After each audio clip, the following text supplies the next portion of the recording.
la redistribución de la riqueza, porque digamos ese es el leitmotiv de los socialistas de todos los partidos. Siempre hablan de redistribuir la riqueza, justicia social, justicia tributaria, equidad, etc.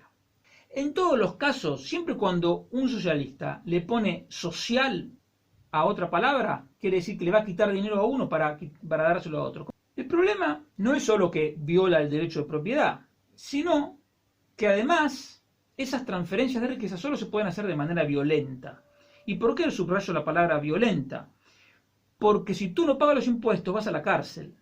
Y eso es violencia, es amenaza de violencia, y eso es violencia. Entonces, siempre que te hablan de redistribuir la riqueza como algo simpático y te hablan de justicia tributaria como algo simpático, pues no, en realidad es un gobierno ejerciendo la violencia contra los ciudadanos. Cuando la función del gobierno es proteger tus derechos, este gobierno y los gobiernos en general los agreden. Es decir, que con redistribución de la riqueza los socialistas omiten el deber del gobierno, de todo gobierno, de defender el derecho de propiedad y de no ejercer la violencia. Pero hay un problema mayor, que los socialistas creen que, los socialistas de todos los partidos creen que la riqueza es algo que está ahí y solo es cuestión de distribuirla. Pero eso es un error, porque la riqueza se crea o se destruye. ¿Cómo se crea la riqueza? El proceso comienza con un empresario que tiene una idea, quiere ofrecer un producto, entonces contrata, invierte, produce, vende. Si el consumidor le gusta el producto y le parece que está a buen precio y lo compra, el empresario acertó.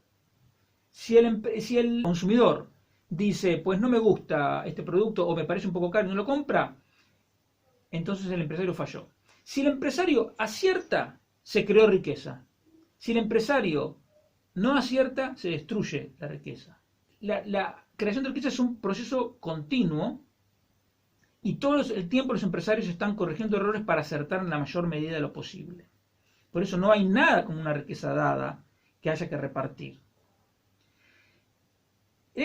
Recuerden los peores días del confinamiento, cuando mucha gente que vive de su tienda y no podía abrir su tienda, se quedó sin ingresos. Los camareros no tenían comensales a los que servir. Los peluqueros, los masajistas, los profesores, los actores, los comerciales no podían trabajar, entonces ninguno podía contribuir a la creación de riqueza. España es un país rico y próspero, pese a todo. Sin embargo, en esos días iniciales del estado de alarma, productos elementales como la leche, las toallitas húmedas o el yogur griego eran difíciles de conseguir. Fue difícil conseguir papel higiénico. El error de los socialistas de todos los partidos es que confunden la riqueza con saldos en cuentas bancarias o con carteras de acciones o fondos de inversión. Pero también en los momentos de volatilidad financiera se ve que esa supuesta riqueza que los socialistas quieren repartir, hoy mismo estaban otra vez hablando de la SICAV, cosa que no han comprendido, que la SICAV es un instrumento que favorece también a las familias, porque es la estructura jurídica con la que funcionan muchos planes de pensiones y fondos de inversión. En 3 semanas, mucha riqueza financiera se había reducido a la mitad. La riqueza es como como andar en bicicleta. No puedes parar de pedalear, porque si estás andando en bicicleta y dejas de pedalear, te caes. Entonces, España es un país avanzado y próspero, como te decía, porque tiene una sola diferencia respecto de Marruecos o de Angola o de Paraguay. Es que el trabajo en España es más productivo. ¿Y por qué es más productivo? ¿Porque somos más listos que los paraguayos o que los marroquíes? No, porque aquí somos un país más antiguo y muchas más generaciones de españoles acumularon un ahorro que ahora se traduce en mucha más maquinaria, muchas más infraestructuras, tendidos de electricidad, internet, etcétera, que los que hay en esos otros países que te mencioné. Por lo tanto, trabajar en España es más productivo porque el trabajo humano está apoyado por mucho más capital que en Marruecos o en Angola. Pero si no puedes trabajar, porque no podías salir de tu casa, esa mayor productividad no se puede desplegar. Entonces esa supuesta riqueza no se crea, o sea, esa supuesta riqueza con la que los socialistas creen que ya está ahí, en realidad no se crea, y al no poder crearse, rápidamente se puede convertir en pobreza. E insisto con el ejemplo del papel higiénico. Faltó papel higiénico en España. ¿En qué cabeza cabe que un país rico pudiese tener tal faltante? Entonces, mi mensaje es que no somos ricos. En realidad, no somos ricos. La única riqueza que tenemos como sociedad es nuestro trabajo cotidiano. Es verdad que hay gente que tiene mucho, hay gente que tiene poco y otros que tienen muchísimo más que otros.